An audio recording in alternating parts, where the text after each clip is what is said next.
নমস্কার বন্ধুরা, আমি রূপম তোমাদের সকলকে থ্রিলারপিডিয়া বাংলায় স্বাগত জানাই। আজ হুমায়ুন আহমেদের লেখা একটি গল্প, লীলাবতীর মৃত্যু। এই গল্পের বিশেষত্ব হলো এই গল্পটি আসলে তার জীবনেরই একটি ঘটনা। তো বেশি কিছু না বলে গল্পটা শুরু করা যাক। একটা পুকুরের মধ্যস্থলে একটা জলপদ্ম ফুটিয়াছে। জলপদ্মটি পানির পৃষ্ঠদেশ হইতে 1 ফুট উপরে। এমন সময় দমকা বাতাস আসিল, ফুলটি 3 ফুট দূরে সরিয়া জল স্পর্শ করিল।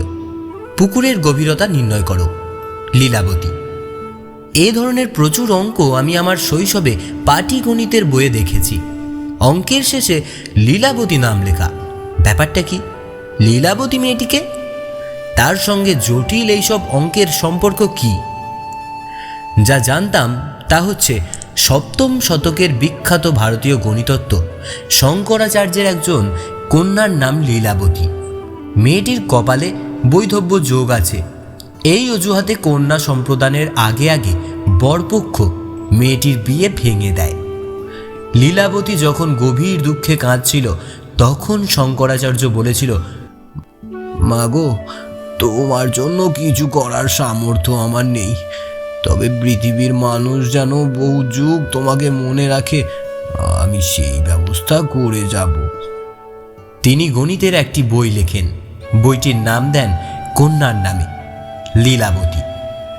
গল্পটি আমাকে এতই অভিভূত করে যে এক রাতে লীলাবতীকে আমি স্বপ্নেও দেখি। গোলগাল মুখ, দীর্ঘ পল্লবের বড় বড় চোখ, দৃষ্টিতে অভিমান, মাথা ভর্তি লম্বা কোঁকড়ানো চুল, গায়ের বর্ণ শঙ্খের মতো সাদা। খুব ইচ্ছে হলো স্বপ্নের মেয়েটিকে নিয়ে একটা উপন্যাস লেখার। শঙ্করাচার্যের গণিতের বইয়ের নামের মতো উপন্যাসের নামও হবে লীলাবতী। উপন্যাস শেষ পর্যন্ত লিখেছি। উপন্যাস প্রকাশিত হয়েছে। কোনো লেখা ছাপা হয়ে বের হওয়ার পর লেখার বিষয়ে আমার কোনো উৎসাহ থাকে না। বইয়ের কাহিনী, পাত্রপাত্রীদের নাম এবং অনেক সময় বইয়ের নাম পর্যন্ত ভুলে যাই। লীলাবতীর ক্ষেত্রে ভিন্ন ঘটনা ঘটল। নামটা ভুললাম না। প্রায় মনে হতো আমার 3টে পরীর মতো মেয়ে, তাদের কারোর জন্য এই সুন্দর নামটা মাথায় এলো না কেন? আমি আমার 3 কন্যার নাম হেলাফেলা করে রেখেছি, ভেবেচিন্তে রাখা হয়নি। বড় মেয়েটির নাম নোভা। কার্ল সেগান আমেরিকান টিভিতে কসমস নামে একটি অনুষ্ঠান করতেন। সেখানে নোভা, সুপারনোভা নিয়ে নানান কথা থাকত। নোভা নামটি এসেছে সেখান থেকে। শিলা নামটি নিয়েছি মানিক বন্দ্যোপাধ্যায়ের বিখ্যাত গল্প শৈলজশিলা থেকে। সবচেয়ে ছোট মেয়েটি বিপাশার নাম তারাশঙ্করের বিপাশা নামের উপন্যাস থেকে নেওয়া। অন্য লেখকদের গল্প, উপন্যাস থেকে নাম নিয়েছি, অথচ নিজের কোনো উপন্যাস থেকে নাম নিলাম না। এটা কেমন কথা? এই ভেবে সান্ত্বনা পেলাম যে লীলাবতী নাম রাখার সুযোগ নষ্ট হয়ে যায়নি। আমার মেয়েদের বিয়ে হবে, ছেলে মেয়ে হবে, তারা নিশ্চয়ই লেখক বাবার কাছে পুত্রকন্যাদের নামের জন্য আসবে। তখন একজনের নাম দিয়ে দেব লীলাবতী। ঘটনা সেভাবে ঘটল না। হঠাৎ করেই আমি আমার ছেলে মেয়েদের কাছ থেকে অনেক দূরে ছিটকে পড়লাম, কারণ আমি গায়িকা এবং অভিনেত্রী শাওনকে বিয়ে করে ফেলেছি। কি প্রচণ্ড ঝড়ই না উঠল। পত্রপত্রিকায় কত না কুৎসিত লেখা, যার যা ইচ্ছে লিখছে, যেমন ইচ্ছে গল্প ফাঁদছে। আমার মা, ভাই বোনেরা আমাকে ত্যাগ করল, আত্মীয় স্বজনেরা ত্যাগ করল। একই ঘটনা ঘটল শাওনের ক্ষেত্রেও। সেও বাড়ি থেকে বিতাড়িত। শাওনের বিবাহিত জীবন শুরু হলো চোখের জলে। এই বয়সের মেয়েদের বিয়ে নিয়ে কত স্বপ্ন থাকে, হইচই, আত্মীয় স্বজন, বন্ধু বান্ধব, শাড়ি গয়না, পার্লারের সাজ। তার কপালে কিছুই জুটল না। সে একা একাই পার্লারে সাজতে গেল, একা একাই নিউ মার্কেটে ঘুরতে লাগলো। বিয়ে উপলক্ষে একজোড়া স্যান্ডেল কিনবে। আমার ভাই বোনেরা সবাই সমাজে প্রতিষ্ঠিত। সমাজে প্রতিষ্ঠিতরা সমাজপতির ভূমিকায় অভিনয় করতে পছন্দ করে। তারা সবাই সমাজপতি। শাওনকে বিয়ে করার আগে আমি দীর্ঘ 4 বছর একা একা কাটিয়েছি। উত্তরায় একটি বাড়ি ভাড়া করে 1 বছর থেকেছি। পরে উঠে এসেছি দক্ষিণ হাওয়ায়। আমার একা থাকার ব্যবস্থাও সমাজপতিরা মিটিং করেছেন। হুমায়ুন দুষ্ট মানুষ, সে পরিবারে থাকবে না, আলাদা থেকে সংশোধিত হবে। যখন হবে তখন ফিরতে পারবে সংসারে। আলাদা বাস করছি। উত্তরার একটা বিশাল বাড়িতে একা থাকি। রাতে সবকটা বাতি জ্বালিয়ে রাখি। চেষ্টা করি রাতে না ঘুমাতে, কারণ ঘুমের মধ্যে আমাকে বোবায় ধরে। এটা এক ধরনের রোগ। রোগের লক্ষণ, ঘুমের মধ্যে মনে হবে কেউ বুকের উপরে বসে গলা চেপে ধরে মেরে ফেলার চেষ্টা করছে। ভয়ঙ্কর কষ্টের ব্যাপার। মানসিক এই অবস্থায় খবর পেলাম আমার ভাই বোনেরা মাকে সঙ্গে নিয়ে একটা সংবাদ সম্মেলনের ব্যবস্থা করেছে। সেই সংবাদ সম্মেলনে আমার অনৈতিক কর্মকাণ্ড ব্যাখ্যা করা হবে।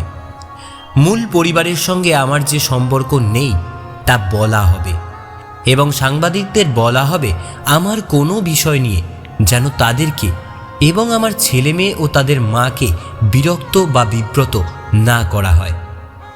খবরটা শুনে মনে কষ্ট পেলাম। ছুটে গেলাম মার কাছে, জানতে চাইলাম এইটা কি সত্যি। তিনি স্বীকার করলেন সত্যি। আপনি নিজে কি থাকবেন সংবাদ সম্মেলনে? তিনি বললেন, হ্যাঁ থাকব। আমি হতভম্ব হয়ে মার দিকে তাকিয়ে আছি। সেদিন মাকে আমি কি কথা বলেছিলাম আজ আর তা মনে নেই। শুধু মনে আছে মাথা নিচু করে ফিরে এসেছিলাম। মা শেষ পর্যন্ত সংবাদ সম্মেলনটি তার ছেলে মেয়েদের করতে দেননি। হয়তো পুত্র স্নেহের কাছে পরাজিত হয়েছিলেন। আমাদের বিয়ের 3 মাসের মাথায় শাওনের মা তার কন্যাকে হয়তোবা ক্ষমা করলেন। তিনিও কন্যা স্নেহের কাছে পরাজিত হলেন। শাওন তার অতি আদরের ধন। তার কাছে সমস্ত পৃথিবী একদিকে আর শাওন আরেক দিকে। এই অন্ধ ভালোবাসার কারণ আমি জানি, তবে এই লেখায় সেই কারণ ব্যাখ্যার সুযোগ নেই। কন্যাকে ক্ষমা করার লক্ষণ হিসেবে তিনি তার পুত্রবধূর হাতে শাওনের জন্য 1 সেট গয়না পাঠালেন। শাওন তার বিয়ের একমাত্র উপহার পেয়ে কেঁদে কেটে অস্থির। রাতে সে মায়ের দেওয়া প্রতিটি গয়না পরে বসে থাকল এবং কাঁদতে কাঁদতে চোখ ফুলিয়ে ফেলল। শাওনের বাবা কঠিন অবস্থানে গেলেন। তিনি বললেন, শাওন বিয়ে করে ফেলেছে ভালো কথা, তার যেন সন্তান না হয়। তাকে আমি অবশ্যই আবার বিয়ে দেব। ছেলে মেয়ে হলে বিয়ে দিতে সমস্যা হবে। হায় রে কপাল, শাওন কনসিভ করে ফেলল। আর কিসে আনন্দ! সন্তানের বিষয়টা নিশ্চিত হওয়ার পর সে সারা রাত পাগলের মতো আচরণ করল। এই কাঁদছে, এই হাসছে, আমি অবাক হয়ে তাকে দেখছি। এই সময় সে আমাকে বলল, এই আমার ছেলে হবে না মেয়ে? আমি বললাম, তোমার মেয়ে হবে। মেয়ের নাম লীলাবতী। দিন কাটে, আমি অবাক হয়ে শাওনকে দেখি। সন্তান নিয়ে তার এত আনন্দ, এত অস্থিরতা, এত উত্তেজনা। প্রায় রাতেই কান্নার শব্দে ঘুম ভেঙে দেখি সে ফুঁপিয়ে কাঁদছে। আমি অবাক হয়ে জানতে চাই, কাঁদছো কেন? সে বলে, আনন্দে কাঁদছি, একটি শিশু আমাকে মা ডাকবে, এই আনন্দে। আমার আগের 4টি সন্তান আছে, তাদের মার মধ্যে মা হওয়ার আনন্দের এত তীব্রতা দেখিনি, কিংবা হয়তো ছিল, আমি লক্ষ্য করিনি। অভাব অনটনে আমি তখন পর্যুদস্ত। গর্ভবতী মাকে ভালো খাবার খাওয়াতে হয়, ফলমূল খাওয়াতে হয়। আমার সেই সামর্থ্য নেই। আমি তখন ঢাকা ইউনিভার্সিটির লেকচারার, অতি সামান্য বেতন। সব ভাই বোন নিয়ে একসঙ্গে থাকি। বাবর রোডে বাসা। ইউনিভার্সিটির ক্লাস শেষ করে বাসায় ফিরি হেঁটে। রিকশায় করে যাওয়ার সামর্থ্য নেই। বাসে ঠেলাঠেলি করে উঠতে পারি না। বাসায় ফেরার পথে নিউ মার্কেট থেকে 2টো পেয়ারা কিনি। গর্ভবতী মায়ের ফল এই পেয়ারাতেই সীমাবদ্ধ। শিলার জন্ম আমেরিকায় হয়েছে। তখন তার মার খাওয়া খাদ্যের অভাব হয়নি। দেশে ফিরে আবার অভাবে পড়লাম। বিপাশা তখন মায়ের পেটে। তখনও 51বর্তী সংসার। বিপাশার জন্ম হলো সরকারি হাসপাতালে। সরকারি হাসপাতালে খরচ কম বলেই এই ব্যবস্থা। আমি অস্থির জীবনযাপনের চিন্তায়। এখন অবস্থার পরিবর্তন হয়েছে। জীবন ধারণের অস্থিরতায় এখন আমি অস্থির না। দীর্ঘ পথ হাঁটতে হয় না, ফলমূল কেনার টাকা আছে। সবচেয়ে বড় কথা, এখন আমার হাতে সময় আছে সন্তান সম্ভব বা একটি মায়ের মানসিকতার পরিবর্তন আগ্রহ নিয়ে দেখার। আমি আগ্রহ নিয়ে দেখি, বড় মায়া লাগে। একজন নর্তকী যখন মাথায় জলের ঘড়া নিয়ে নাচে, তখন সে নাচের ভঙ্গিমায় হাত পা নাড়ালেও তার চেতনা থাকে জলের ঘড়ায় কেন্দ্রীভূত, যেন মাথার ঘোড়াটা ঠিক থাকে। শাওন এরকম হয়ে গেল। তার ভুবন হলো লীলাবতীময়, সেখানে অন্য কারোর স্থান নেই। লীলাবতীর জন্ম হবে গরমে, তখন সে মোটা কাপড় পরতে পারবে না। কাজেই ইংল্যান্ড কানাডায় টেলিফোন করে করে সে পাতলা সুতির কাপড়ের ব্যবস্থা করল। কার কাছে যেন শুনল ডায়পার পরালে বাচ্চাদের র্যাশ হয়, কাজেই সে কাঁথা বানাতে বসল। সারা রাত জেকে নিজে কাঁথা বানায়। সেই সব কাঁথাও সহজ কাঁথা নয়, জসিমউদ্দিনের নকশি কাঁথা, পাখি ফুল লতা পাতার বিপুল সমাহার। এর মধ্যে 4D আল্ট্রাসোনোগ্রাফি বলে এক যন্ত্র বাজারে চলে এসেছে। এই যন্ত্রে পেটের সন্তানের চেহারা স্পষ্ট দেখা যায়। সেই যন্ত্রে বাচ্চাটির চেহারা দেখার পর তার একটাই কথা, আমার মেয়ে এত সুন্দর কেন? আহ্লাদী মায়ের এই প্রশ্নের আমি কি জবাব দেব? ঘর ভর্তি হয়ে গেল 4D আল্ট্রাসোনোগ্রাফিতে পাওয়া লীলাবতীর ছবিতে। শাওন 8ম মাসে পড়ল, আর মাত্র 1 মাস, তারপরেই সে তার কন্যা কোলে নেবে। আমি নুহাসপল্লীতে নাটকের শুটিং করছি। শাওন তার মায়ের কাছে গুলশানে। হঠাৎ শাওন টেলিফোন করলো, কাঁদো কাঁদো গলায় বলল, বাচ্চা নড়াচড়া করছে না, আমার খুব ভয় লাগছে। আমি বললাম, এক্ষুনি ডাক্তারের সঙ্গে যোগাযোগ করো। যোগাযোগ করতে পারছি না, উনি টেলিফোন ধরছেন না। রাত 10টায় তিনি শুয়ে পড়েন, টেলিফোন রিসিভ করেন না। তুমি চিন্তা করবে না, আমার এক ভাই আছেন ডাক্তার, ওনাকে খবর দেওয়া হয়েছে, উনি চলে আসছেন। মার্ফিস ল বলে একটা ল আছে। এই ল বলে, if anything can go wrong, it will go wrong. ঘটনা সেরকমই ঘটল। শাওনের ডাক্তার ভাই এলেন না। আমি যতবারই টেলিফোন করি ততবারই শুনি এই উনি আসছেন। তারপর শুনলাম শাওনদের বাসায় গাড়ি আছে কিন্তু ড্রাইভার নেই। গাজীপুর থেকে আমি ঢাকার দিকে রওনা হলাম। গাড়ি চলছে ঝড়ের মতো। মাজহার গাড়ি চালাচ্ছেন, একই সঙ্গে টেলিফোনে শাওনের ডাক্তারের সঙ্গে যোগাযোগ করার চেষ্টা করছে। শাওনের ডাক্তারের নাম, আচ্ছা নাম নাই বা বললাম, জনসেবার মোড়কে তিনি যে ব্যবসা করছেন, আমার লেখায় সেই ব্যবসা ক্ষতিগ্রস্ত হোক তা আমি চাই না। ব্যবসা একটা মহৎ পেশা, স্বয়ং নবীজি বলে গেছেন। এই ডাক্তার একজন নামী ডাক্তার, রোগী দেখে কুল পান না। তখনও আমি জানি না এই ডাক্তারের নামে কয়েকটি মামলা আছে। তার অবহেলায় রোগীর মৃত্যু হয়েছে। রোগীর আত্মীয় স্বজনেরা মামলা করেছেন। এই মহান চিকিৎসকের ক্লিনিক একসময় টেলিফোন ধরল এবং জানালো রোগীকে ক্লিনিকে নিয়ে আসুন। আমি বললাম, ক্লিনিকের রোগী পাঠাতে পারি, তবে ডাক্তার সাহেব কি এসে তাকে দেখবেন? উনি ভোরে আসবেন। আমি অনুনয় করে বললাম, উনি কি আমার সঙ্গে 5টা মিনিট কথা বলবেন? আমি বাংলাদেশের লেখক হুমায়ুন আহমেদ, উনি আমাকে চেনেন। ক্লিনিক থেকে বলা হলো উনি কথা বলবেন না। আমার বিস্ময়ের সীমা রইল না। ডাক্তারি পেশা এই ডাক্তার নিজের ইচ্ছাতে বেছে নিয়েছেন। আমরা তাকে হাতে পায়ে ধরে ডাক্তারি পড়াতে রাজি করাইনি, বরং হতদরিদ্র একটি দেশ তার পিছনে লক্ষ লক্ষ টাকা খরচ করে তাকে ডাক্তার বানিয়েছে। এই পেশার দায় দায়িত্ব অবশ্যই তাকে নিতে হবে। কেউ যখন সৈনিকের পেশা বেছে নেয়, তখন যুদ্ধকালে জীবন দেওয়ার জন্য তাকে তৈরি থাকতে হয়। একজন ডাক্তারি পেশা বেছে নেবেন, অথচ অতি দুঃসময়ে রোগীর কথা শুনবেন না, তার পাশে দাঁড়াবেন না, তা কি করে হয়? ডাক্তারের সঙ্গে যোগাযোগ ব্যর্থ হয়ে আমি শাওনকে বললাম, সে যেন তখনই অ্যাপেলো হাসপাতালে চলে যায়, এক মুহূর্তও যেন দেরি না করে। আমি হাসপাতালে পৌঁছালাম রাত 1টায়।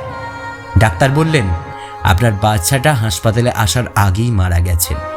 আমরা এই দুঃসংবাদ আপনার স্ত্রীকে দিইনি, আপনি খবরটা দেবেন। আমার হাত পা জমে গেল। শাওনকে একটা ঘরে শুয়ে রাখা হয়েছে, পাশে তার মা। আমাকে দেখেই শাওন ভরসা ফিরে পাওয়ার গলায় বলল, এই আমাদের বাচ্চাটার হার্টবিট নাকি কম, তুমি দোয়া করো, তুমি দোয়া করলেই সব ঠিক হয়ে যাবে। আমি তাকিয়ে আছি তার দিকে।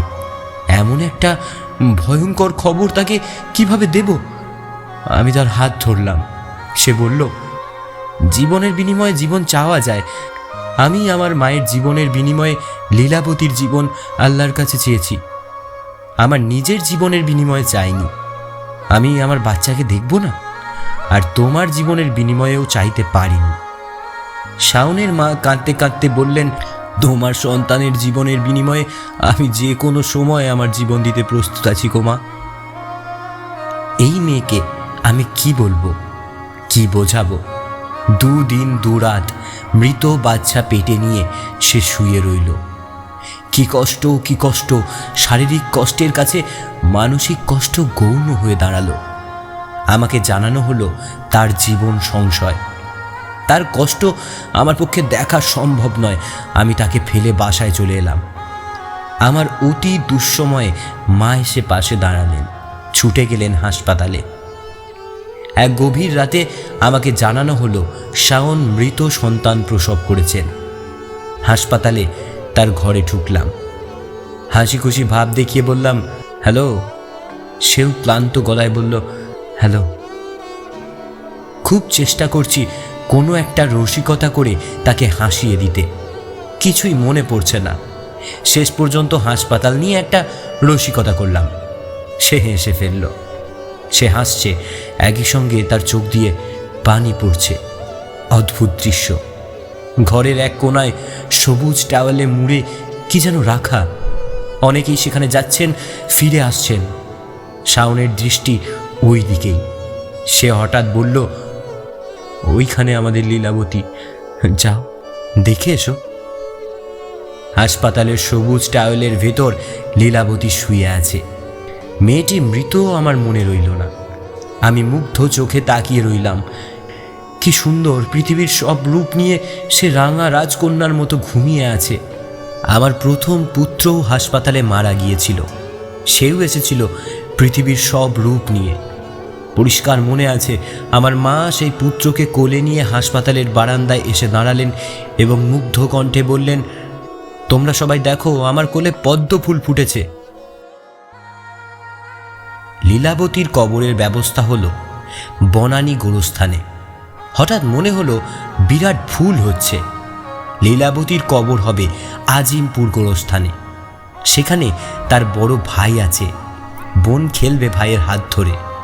পিতৃমাতৃ স্নেহ বঞ্চিত এই দেব শিশু আর নিঃসঙ্গ বোধ করবে না। আমি প্রায় আজিমপুর গোরস্থানে যাই।